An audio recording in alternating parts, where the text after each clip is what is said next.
Tinubu of APC. He's been declared the winner in that. Yes, we still have a situation where he hasn't been congratulated yet by co-contestants.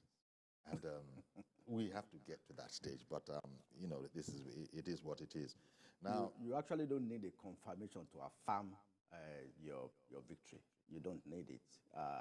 Normally, what should happen is when somebody wins, then you see Jonathan, which I still give kudos to today, and the likes of Kaudefai, in 2014, and Teslim Folari now in 2023, congratulating Sheyi Makinde. Yeah. I mean, you see, when you are well beaten and you understand that, yes, you fought this, and when you see the margin, I was looking at the Labour Party candidate yesterday in Lagos State saying that he won't congratulate Governor Sanwo-Olu.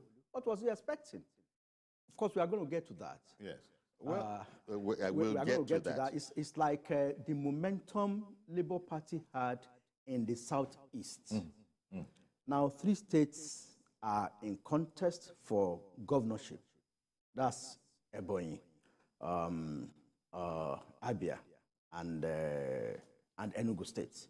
Out of the 5 states in the other, the 2 are off cycle. That's Imo and Anambra. So out of the 5 states during the presidential election, the Labour Party had more than 90% in those 5 states.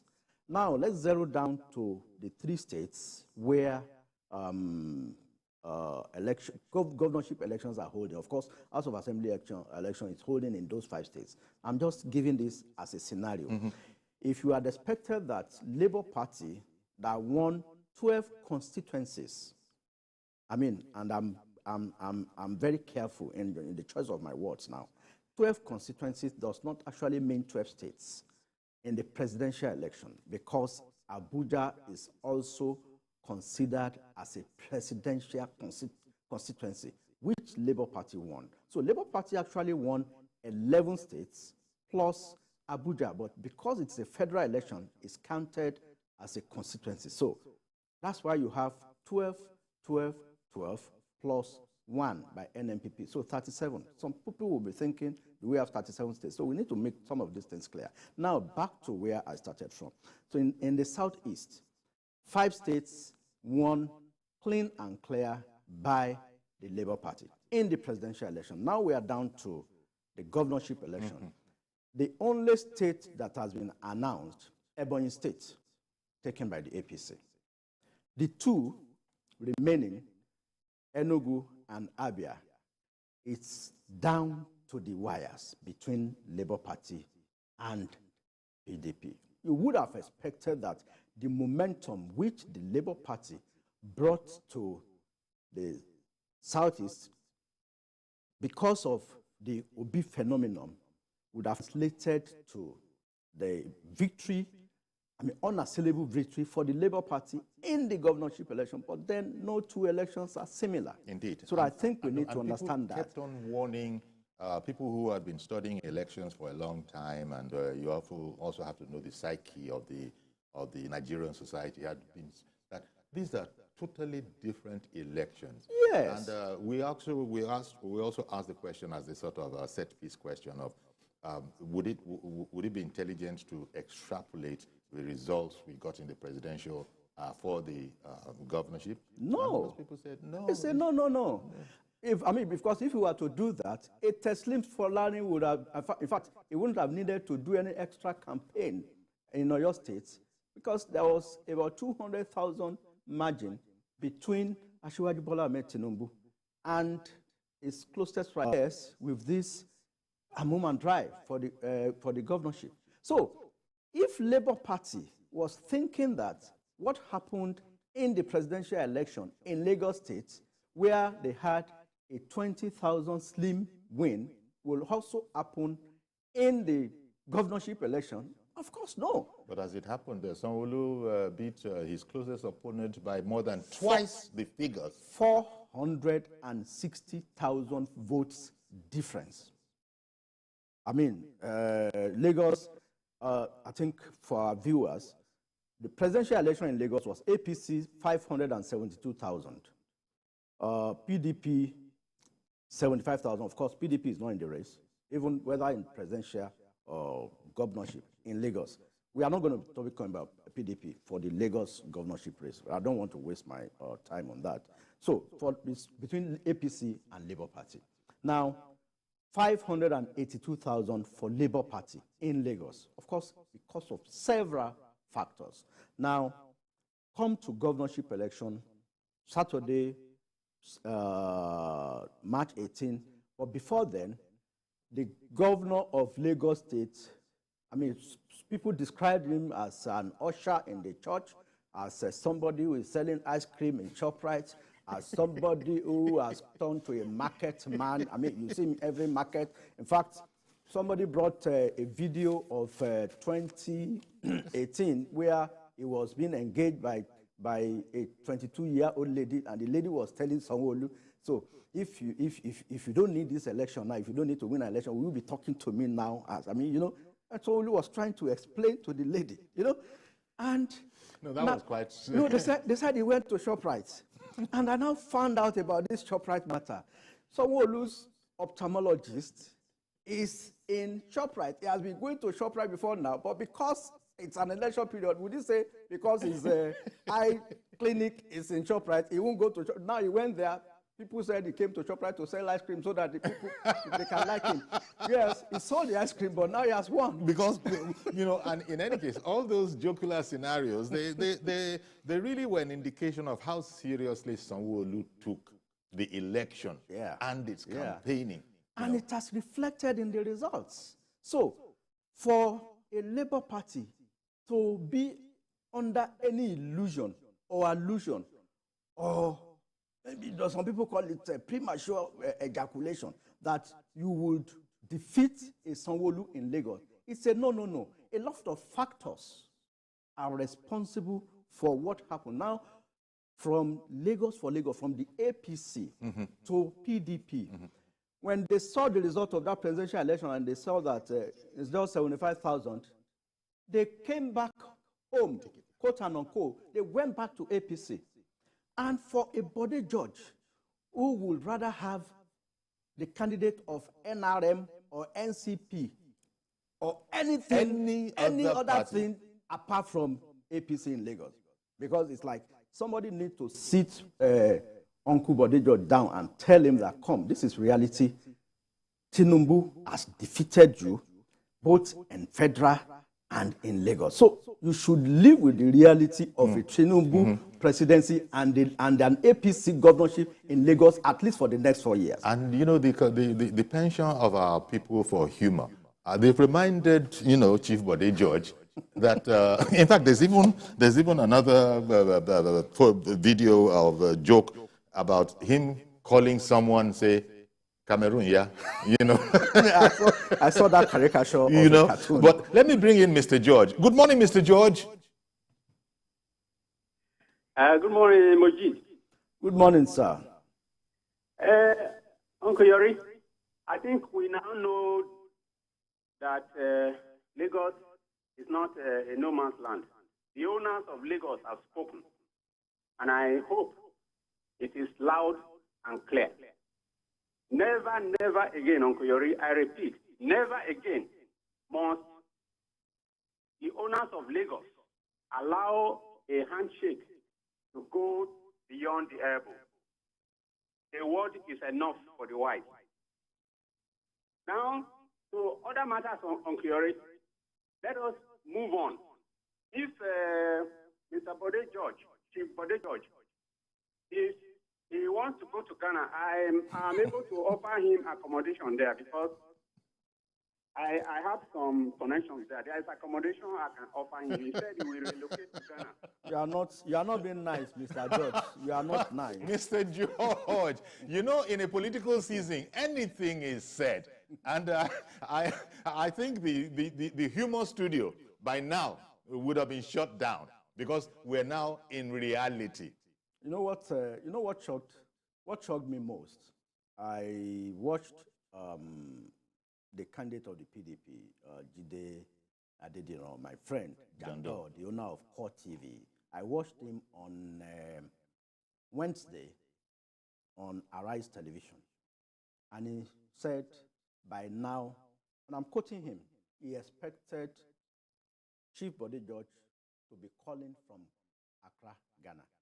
But Ruben Abati quickly reminded him that, no, I don't think it's Accra that Uncle said he wanted to go there. I think he said Benin Republic. It was Cotonou. Cotonou. So he tried to correct. He tried to correct that. Ruben does that. Ruben does that from time to time. He will slip in a little with a straight face. Yes. He said, no, Jide, no. Don't get it mixed up. You see, we are in an era where, you see, I've lived with politicians, I've worked with them. I was a deputy chief of staff to a governor, so I know how these things work. So when people go on social media and talk and predict, I just look at them and I smile. My immediate elder brother just won his return ticket as, into the Ekiti State House of Assembly. Yeah. Is the serving Deputy Speaker, Akim Jamiu. So, deliberately, I did not go to Ekiti for this election. I stayed in Lagos to monitor things. And I see the way things, people will tell you a lot of things, and I know they will cook up things. The politician that knows that he cannot win more than his state. Kwara Council said he's the next president of Nigeria, but then at least he's managed to retain Kano. 1 out of 37. He took Kano. Yes, he took Kano. When you said retain. Sorry, he has managed to take Kano. Yeah, yes. Fantastic, good for him. Good for him. If you are eyeing 37 now, you get one in the pocket, big one for that matter. Good for him. And this is an election that has taught Nigerians that it is no longer business as usual. If you do not perform, if you don't get your act together, APC just lost Samfara.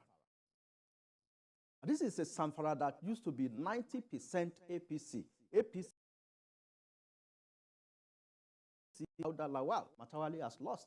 So, election, the votes are now counting. The Beavers is the game changer that INEC should receive kudos for. So, when some people who lost are now blaming INEC, and I wonder, what do you want INEC to do?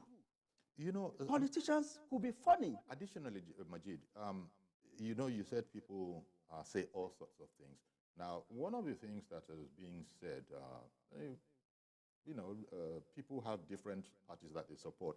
In Lagos, coming back to Lagos, for instance, Labour Party supporters will have you, understand that everything wasn't free and fair in Lagos. That's my point. Everything wasn't free and fair in Lagos. But then, it is free and fair in Imo, Anambra, Ebonyi, Abia, and Enugu, where their candidates recorded at an average of 90%. No other party scored the required 25% in any eastern state, but that is fair to them. When they returned, the EO, the electoral officer, the ad hoc officer in some polling units was the one that signed all the resource sheets for all the parties, with Labour parties scoring as much as 200 votes and others scoring 000, and the same person signed the resource sheet. Is on INEC's IRF. The allegations we heard in Lagos, intimidation, and making things difficult, and some in frustration said, okay, this is what you want. Okay, I'm not voting again. You look at the VGC incident, just one section of it. They were all, but I know you want to come back on that. Let me bring on Reverend Dominic. Good morning to you, Reverend Dominic in Alimosho. Good morning, Yori. Good morning to your guest. Indeed.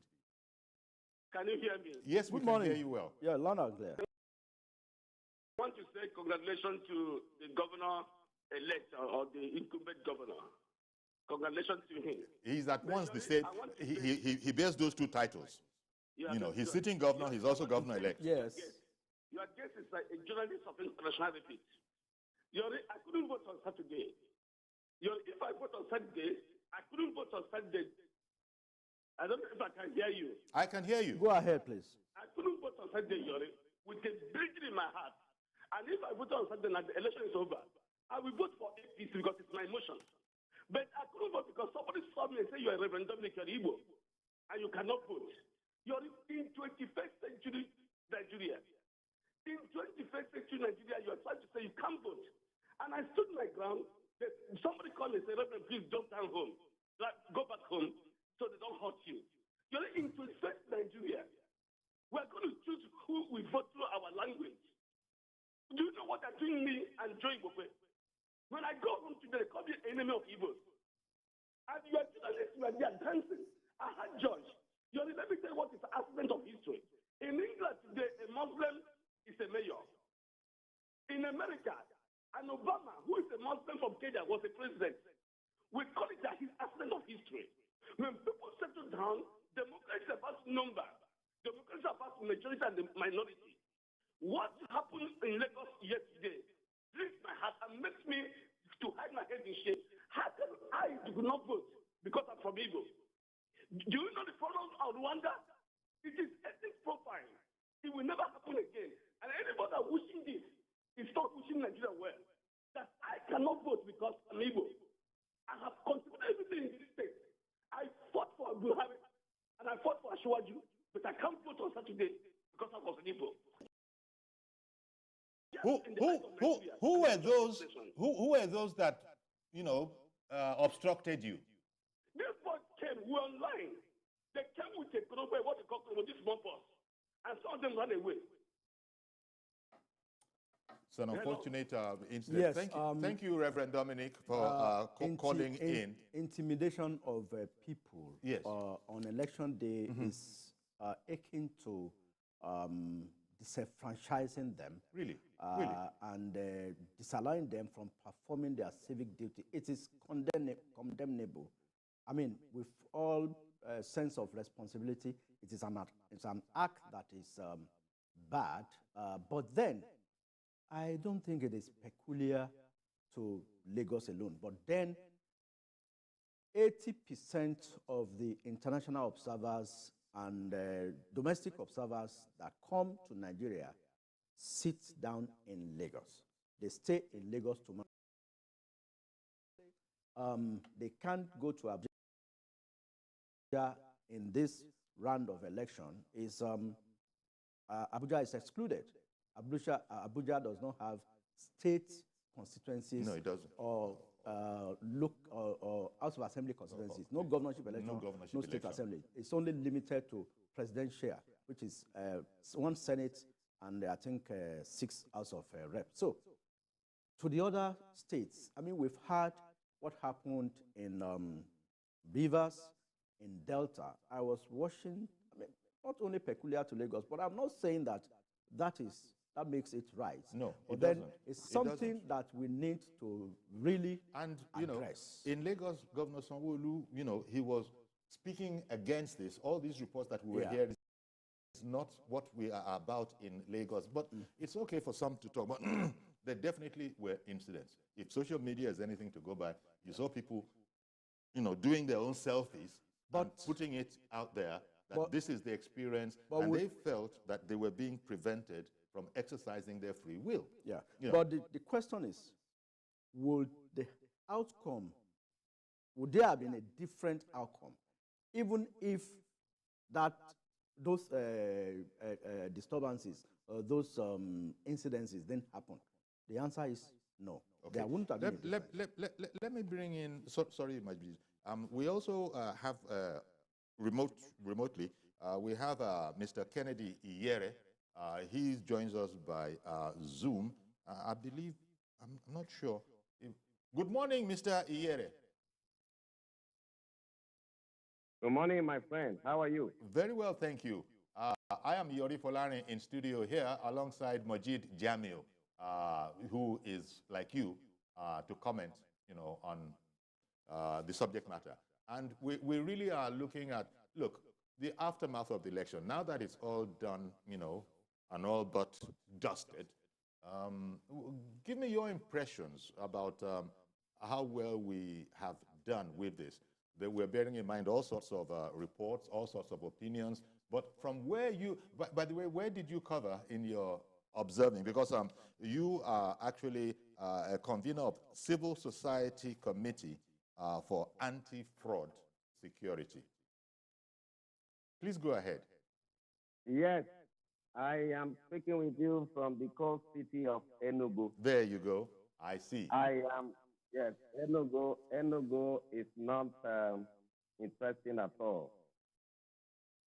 If you give me 1 or 2 minutes, I will tell you what I know about Enugu. Please go ahead. And I will use this opportunity first and foremost to send a very strong message to INEC. Now, there is a foul play here in Enugu. The foul play in Enugu is that INEC is trying to play Jimmy. You see, what is good for the goose is also good for the gander. I've been listening to your conversation, and people have made series of calls or several calls to condemn certain acts that were carried out in Lagos State, particularly the suppression of voters. And you will agree with me that it was actually a volatile situation in Lagos, unlike Enugu where it was all peaceful. Enugu was stable, no violence, but it beats my imagination that the results of Lagos State were collated and a winner declared, or the winner declared.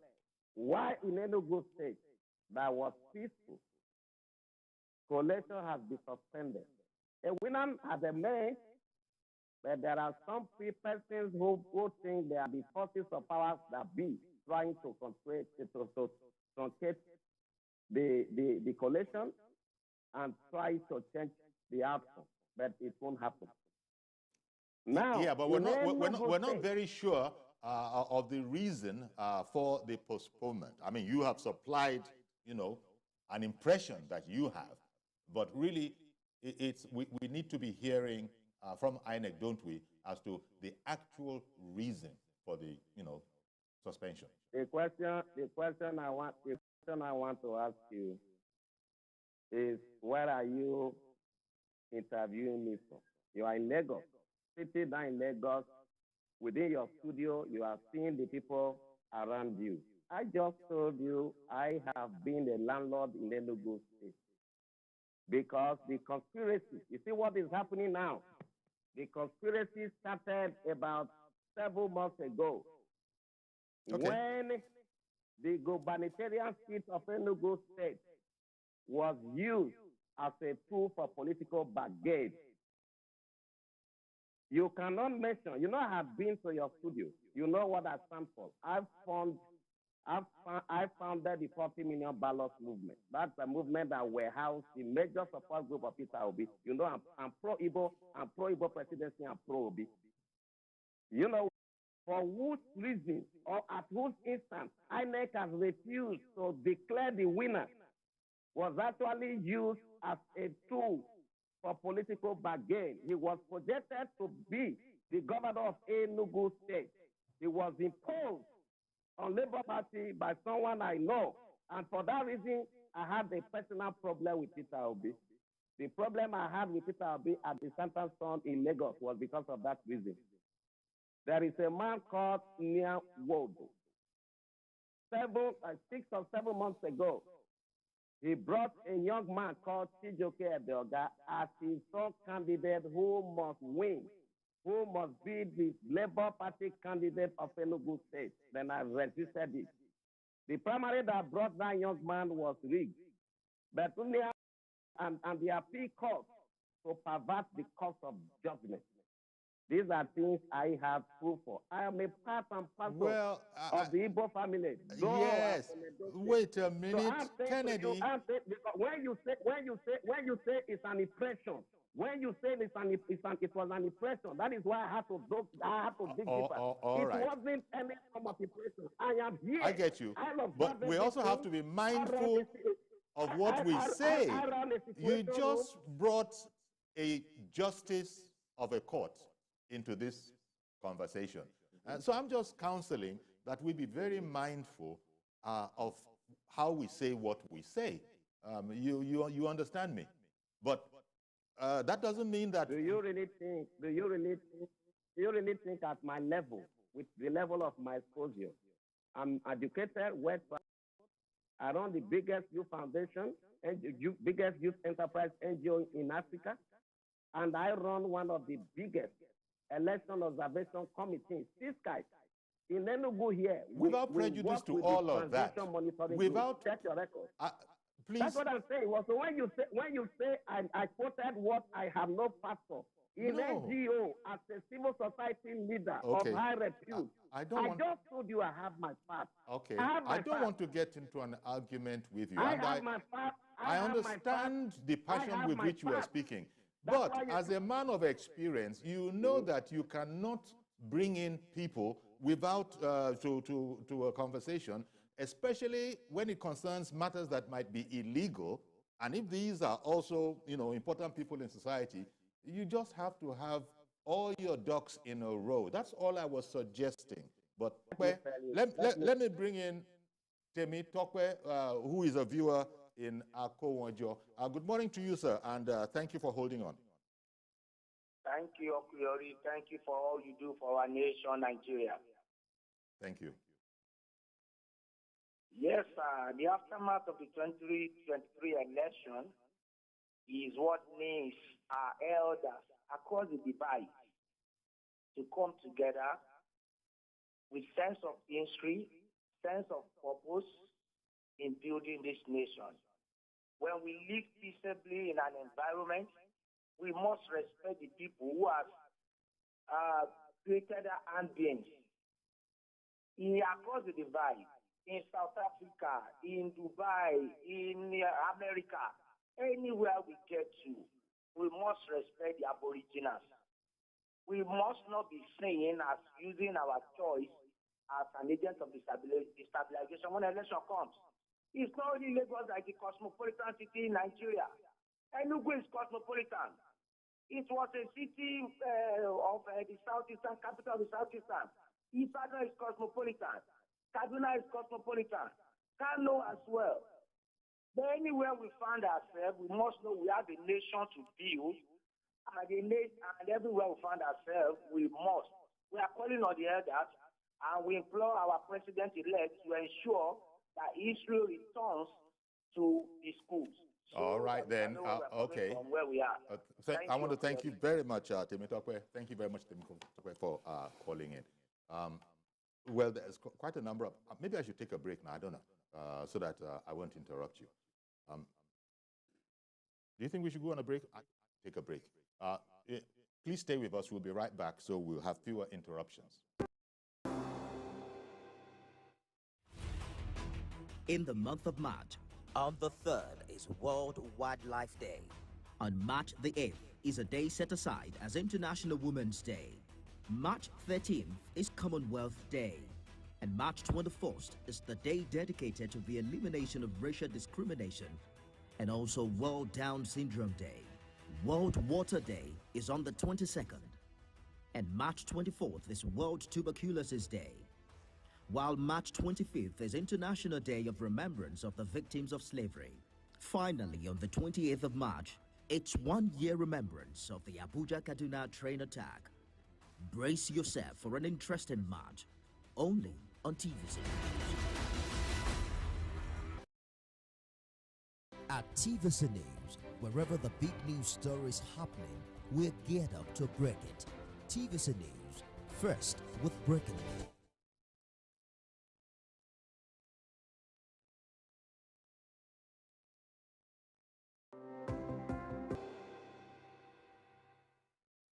Okay, welcome back, and Majid Jamiu, Executive Editor, Upshot Media, is our guest.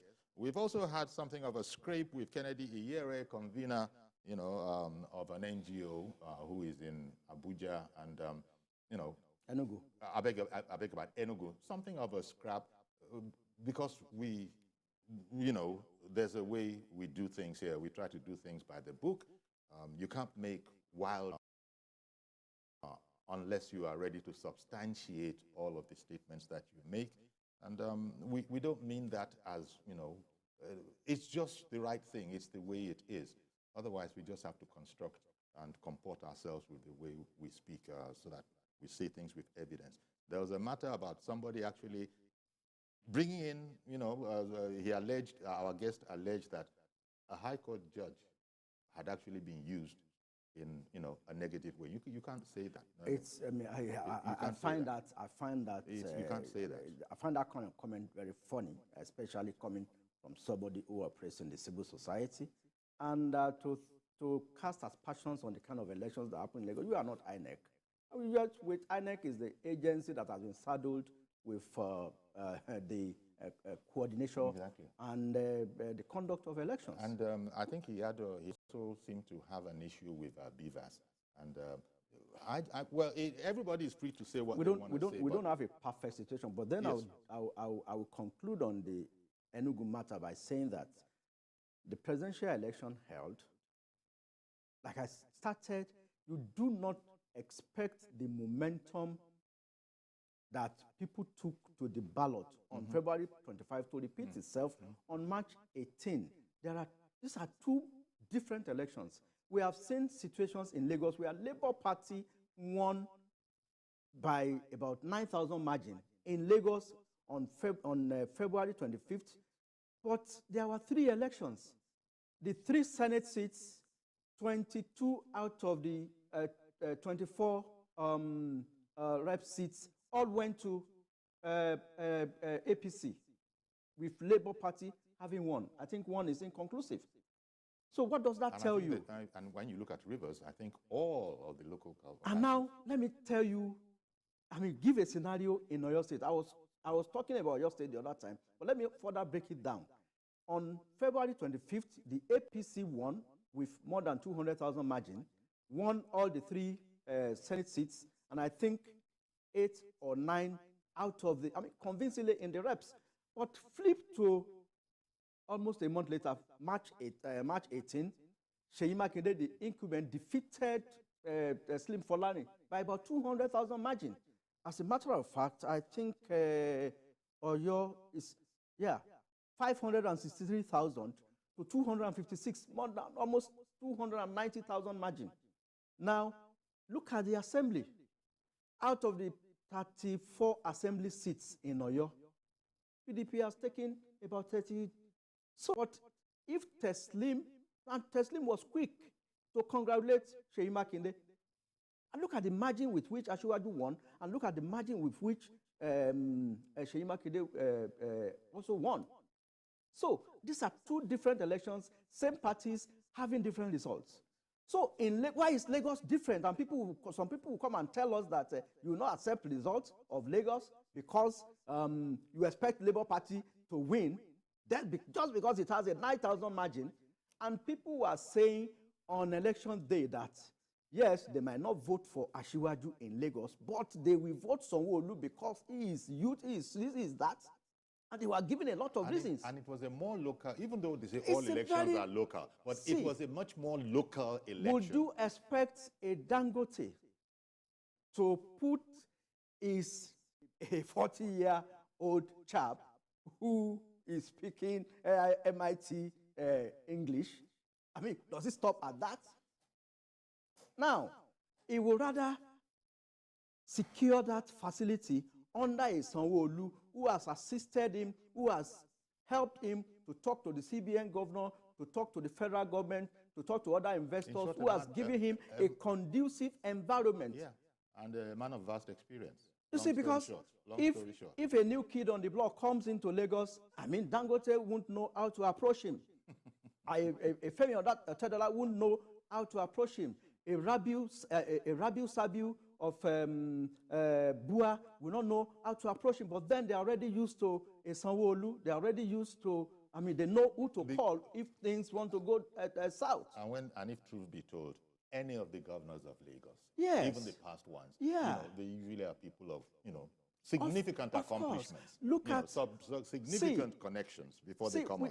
In fact, people tell me that a Sanwo-Olu should not even go out and campaign. Now, what he has done is enough to campaign for him. But then I tell them, no, you guys are getting it wrong. I've been in politics enough to understand that it is not your achievement that ends you. People think of so many other things. And now, who are the people that votes more in Lagos.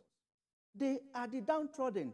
And these are the people the Labour Party candidate and the PDP candidate want to send packing. Yes. Yes. And you think they will allow you to do that? I'm saying they now define democracy as the government by Agbero for Agbero and for by Agbero for Agbero. No, I mean, those were emotionalism. So I think we can excuse. some people, all sorts of things happen in a political I think people season. should sit Roosevelt down and educate him that this is not the end of life. You have lost an election.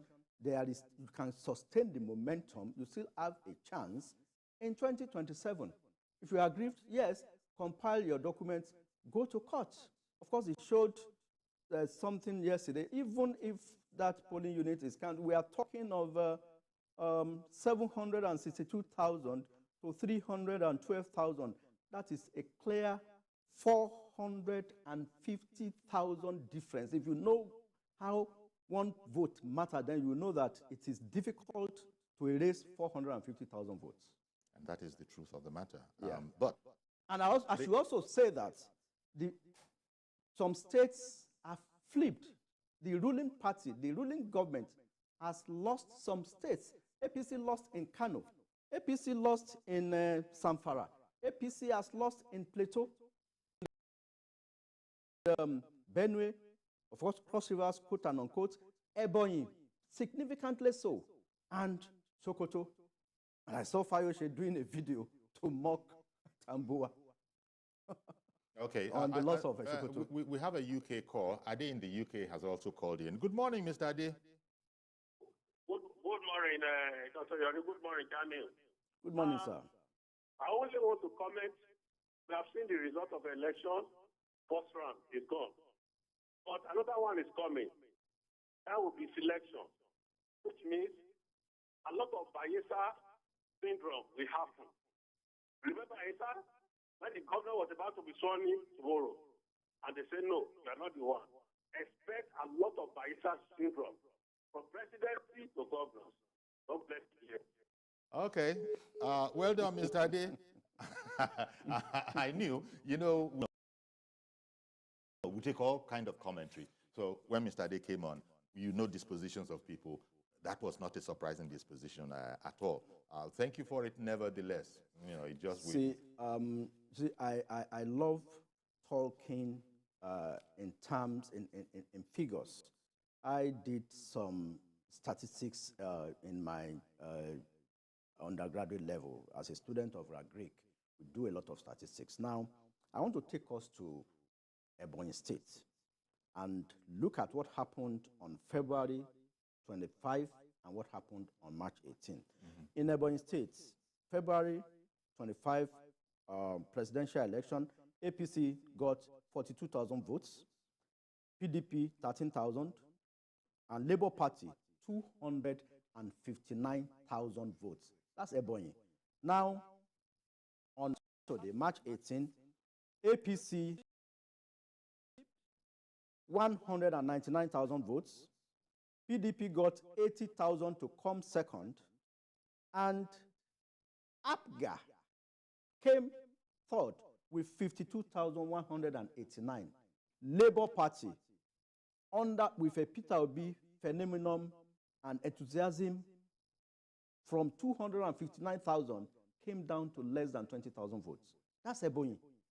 That's a southeastern state. Exactly. So if that happened in Ebonyi, how would you expect for Labour Party to sustain that slim momentum in Lagos? Because we need to break these things down and let people see things. If you move to Delta, Delta is close by in the south-south. On April 25, APC had 90,000 votes, PDP 161. Labour Party got 341,000 votes in Delta. On March 18, it flipped. Delta State, the governorship candidate of the PDP, the name is very long, Oboweri, I will stop at that, got 240,000 votes. got 360,000 votes. Omo Agege, Deputy Senate President, gave a very good fight, 240,000 votes, although he said he would challenge the result of the election. Abga got 11,000, more than Labour Party. And see, I want us to look I at hear you. this And scenario. by the way, that name, that the name for Delta, Yes. it's a long one. I try to abbreviate. Obovwere. When he pronounces it himself, or anybody that speaks the language, it's a much simpler kind of a thing. Now, sorry to keep you waiting, Mr. Adekunle in Ore. Good morning. Good morning, Mr. Jory. Thank you for calling in. Yeah, good morning, Mr. Mujik. Good morning, sir. Yeah, please, there is something I want to quickly chip in. Because I'm a security officer in this election. Let me just put it straight. There is something that played out that I noticed, but because there is no security breach, there was nothing anybody can do.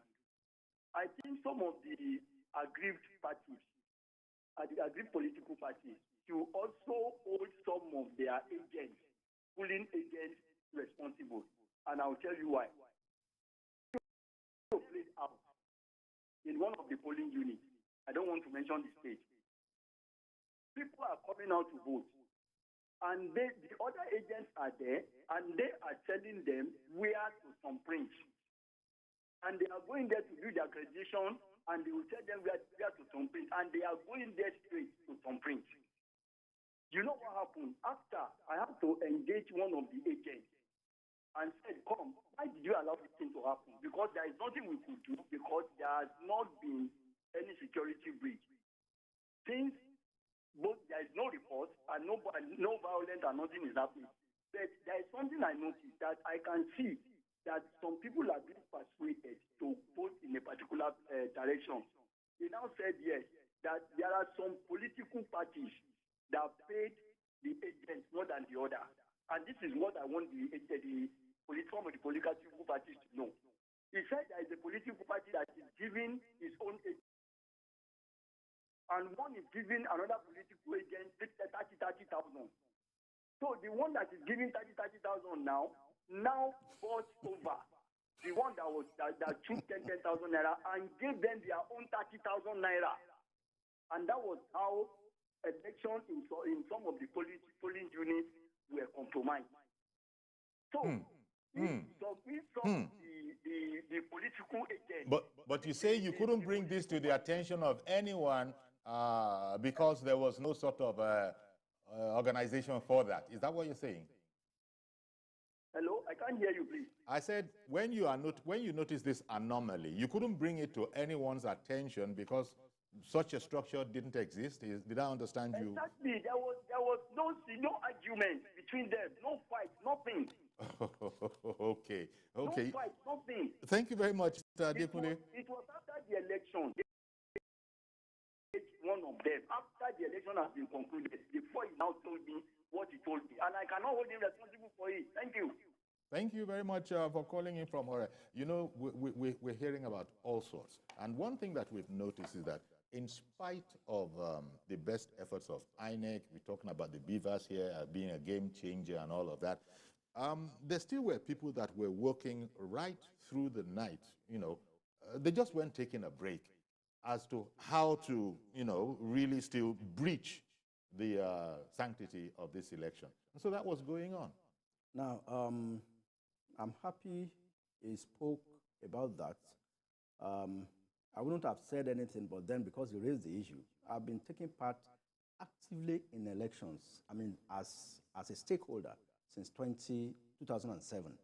And before the introduction of beavers, what normally happens, like what he said, the party agents of the two major political parties then, but now we have about 3 or 4, depending on the states, they will sit down. If there are 500 voters in a polling unit, INEC will issue 500 ballot papers. In actual fact, the highest percentage of those who come to vote on election day has never exceeded 35–40%. So if you have 500, which means you have maximum of 200 people coming to vote. So beavers, what will happen is the agents will decide, we can't return this, with the electoral officer, we can't return this remaining 300 ballot papers. So they will allocate to each other and they will thumbprint. Can you imagine? So the highest bidder takes the highest listing. And in a state where a ruling party is on the throne, the whole 300 might just go to the ruling party. Let me quickly bring in Tunde in Ikorodu. He's our last caller. Good morning, Tunde. Good morning, Mr. Ayori. Thank you for calling in. Go ahead quickly, please. Yeah, Mr. Ayori, please, my contribution is people should think the elections, this election Buhari that we are talking about, the aftermath now. I can directly say Peter Obi caused a lot of damages with his rhetoric and campaign of a kind of sentimental campaign with religions, with ethnicity. It has never happened like this in the history of Nigeria before. It has never happened like this. Sanwo-Olu is a very good young man, performing very sharp, very, very massively well. I'm one of those people that do talking to people in my area that Sanwo-Olu don't need any campaign. It's huge. And we Nigerians say, okay, we want somebody that is performing. His performance is the best way to elect our leader. Why should we bring Daddy or what is he calling their name? No need for any of that. But I hear what you're saying. I don't know. Peter Obi and our religious leaders and our political leaders, they are the cause. This kind of a damage that is happening now after a month of this election. It is because of their rhetoric. The way they campaign on religion, campaign on ethnicity. All right. No, okay. It's supposed to be like that. All right. Our incoming president should work about that and they should put a law to that. Thank you very much, Tunde. Appreciate your call. Thank you very much for calling in. Majid, we started, it looks like we just started 5 minutes ago. Yeah. We've run out of time. But here we are. I have heard the Presidential Campaign Council say that in response to a lot of stuff that's going on, that the election has won and lost. That is in place at the presidential level. Even here, ditto. But there still is the matter that there are procedures, there is structure for anybody who has a complaint to air those complaints. I think we just have to leave it like that. There's much, much more that can be said, but we are limited by this 1 hour that we have. So I want to thank you very much for coming on, Majid. Did you have any closing one? Yeah, like we have said here, it's an election cycle. People should just accept the results. If you don't want to accept, then you go to court. There are procedures. Then start planning for 2027. The Obi momentum should not be allowed to die now because it has changed a lot of narratives. Then INEC should perfect its acts in terms of logistics, in terms of distribution. But then kudos to INEC for introducing beavers. The days of polling 2 million votes are over, except in Kano. Yes. Except in Kano. That's the only state that has recorded 1 million by a candidate. The next is Lagos with 750 something. So the days of millions of votes are over. We have to leave because it there, it's human beings that are voting now, not dead voters. Thank you very much. Majid Jami, Executive Editor, Upshot Media. And that's our program today. Please join us tomorrow for a fresh edition. I'm Yori Folari. Bye-bye for now.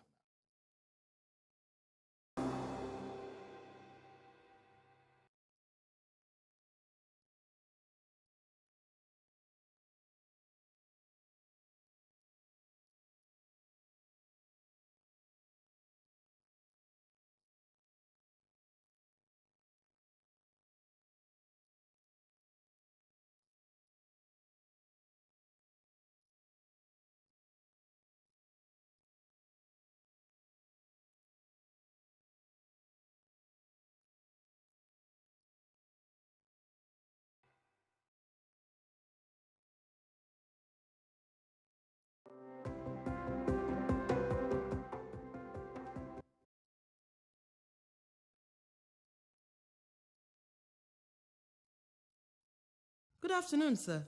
please, I need a room to rent in your house. Okay, where do you work? I'm a nurse. That means you won't owe me rent. Congratulations, young lady.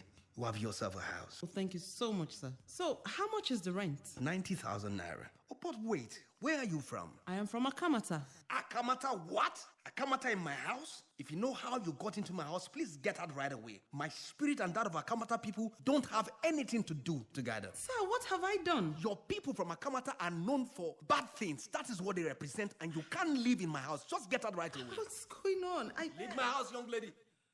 Yes, our differences extend to our languages, culture, food, and even belief. But we are bound together by the cord of love. With one heart, with one voice, we will make Nigeria a hub of greatness, a place where the people live as one. This message is brought to you from the Center for Democracy and Development, CDD, with support from the UK government. Never miss a moment. Instant breaking news from all over the globe. Live streaming of your favorite programs delivered directly to you. Watch anytime from anywhere on your mobile or smart devices. Download the TVC News app today. Available on Google Play and Apple Store.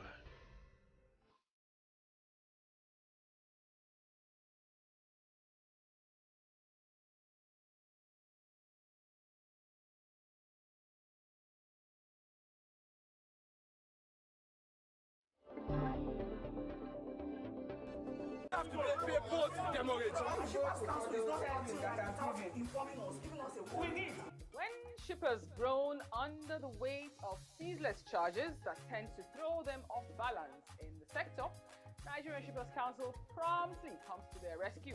We know that we are achieving something. Today, you now have a regulator. To get justice done without the money for any charges. It's Tidbit, the world's biggest container ship and the first to break the 24,000 TEU mark. Allah Inland Dry Port is born again. Finally, the eagle has landed. It is initiatives like this that we want to encourage. Join us for a smooth sail on your favorite maritime program, The Shipper, brought to you by Nigerian Shippers Council, Nigeria's port economic regulator.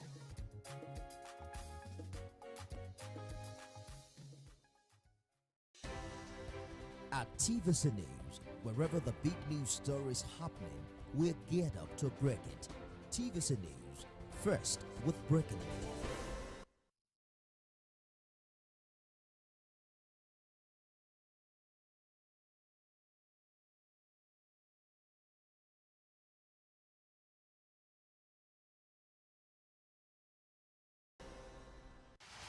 Keep up with innovative, revealing, and groundbreaking happenings in the world of brands and brand builders in Nigeria and across the globe.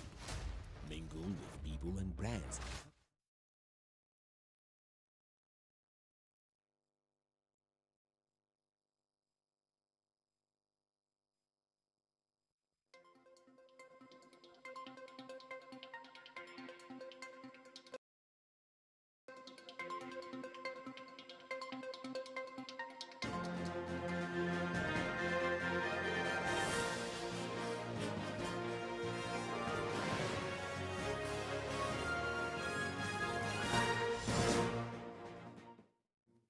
Hello and thanks for joining us on TVC News at this hour.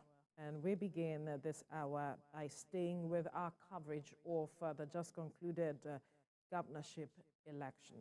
So far, the Independent National Electoral Commission has announced the results of the governorship election in 24 states. The election in Adamawa and Kebbi were declared inconclusive, while the electoral umpire suspended further collation of results in Abia and Enugu State to douse the tension in those areas where there are disputes in the collation exercise. Well, the latest governorship election results announced by INEC is from Zamfara State, where the PDP candidate Dauda Lawal was declared winner. Mr. Lawal scored 377,726 votes to defeat the incumbent governor, Bello Matawali, of the All Progressives Congress, who settled for 311,976 votes. Political party agents at the Collation Center, except the APC, are satisfied with the outcome of the results. The APC agents insist results of the last two local governments are contentious and the party will challenge the outcome in court. This is the second time opposition party would defeat incumbent governor in Zamfara State. In 2011, former Governor Mahmuda Shinkafi of the PDP was defeated by former Governor Abdulaziz Yari of the ANPP. In Rivers State, candidate of the People's Democratic Party, Siminalayi Fubara, has officially been declared the winner of the governorship election. The state returning officer, Professor Akpofure Rimruke, announced the result at the end of the two-day collation at the INEC head office in Port Harcourt. The declaration sparked jubilation at the Rivers State Government House in Port Harcourt. Mr. Fubara polled a total of 302,614 votes to defeat Tonye Cole of the APC, who scored 95,274 votes, while the Social Democratic Party candidate, Magnus Abe, scored 46,981 votes. That Fubara Siminalayi of the PDP has a 25% rate with satisfactory margin of lead, is yet as required, having satisfied the requirement of the law, is hereby declared the winner and is returned elected. In 2015, we did it. In 2019, we did it. And in 2023, we have done it. So it is not surprising. God has always been with us. And when we got into this race, is it my emergence or the victory of today? But one thing that today has shown is we stand for something.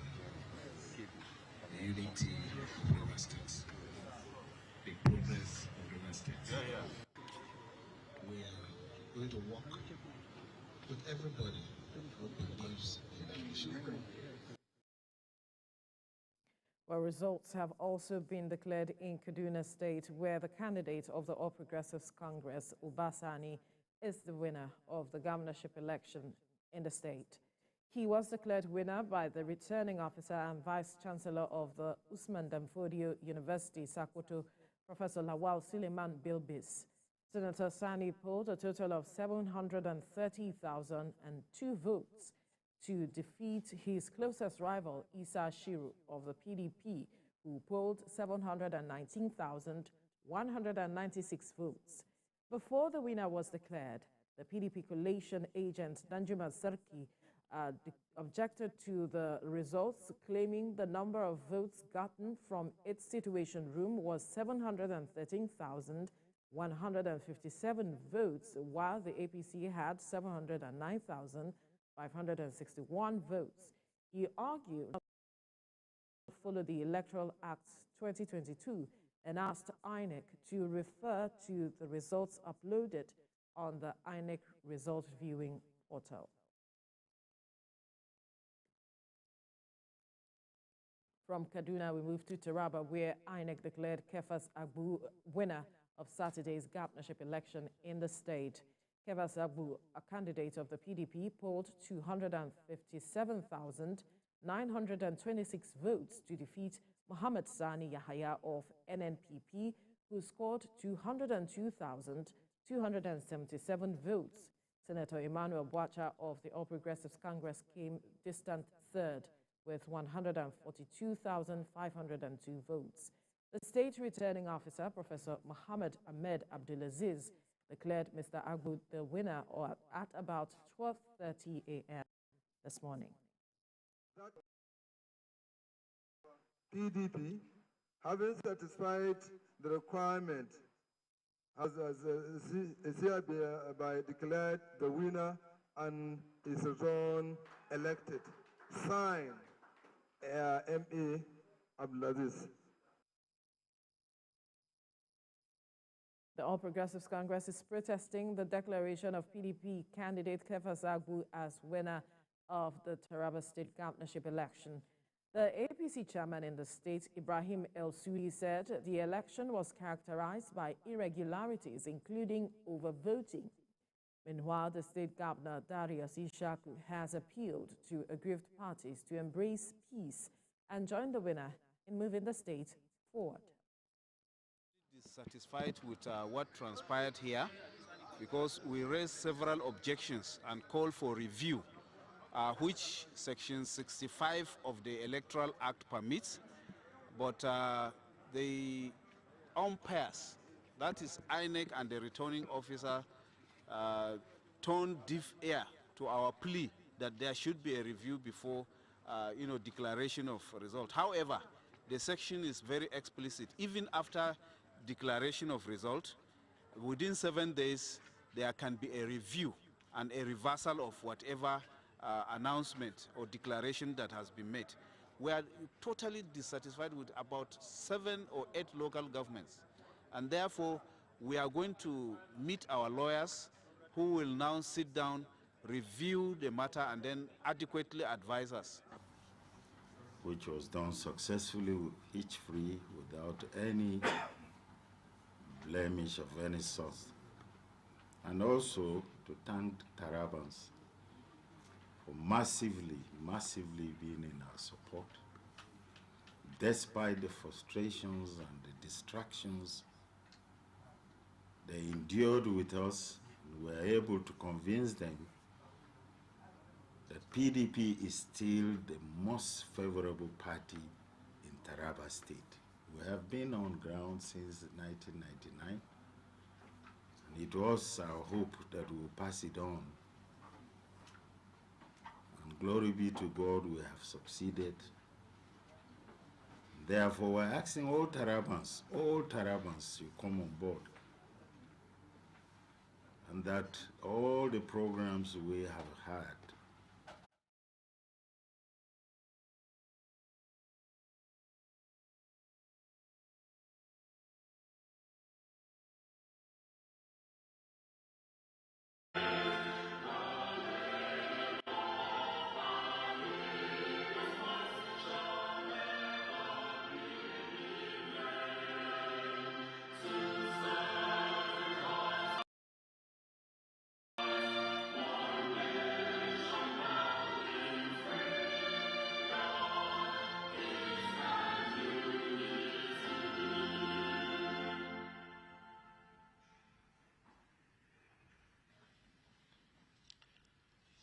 My dear people of Rivers State, thank you for your peaceful conduct and an effective participation in the state's governorship and House of Assembly elections on 18th March 2023.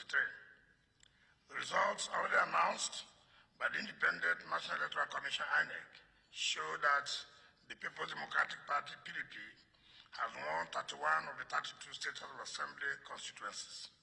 The PDP also won in virtually all electoral wards and local government areas, and our candidate, Sir Simelai Fubara, declared the governor-elect. The APC electoral candidate, Toye Cole, lost his ward and local government area. He lost in almost all electoral units, wards, and local government areas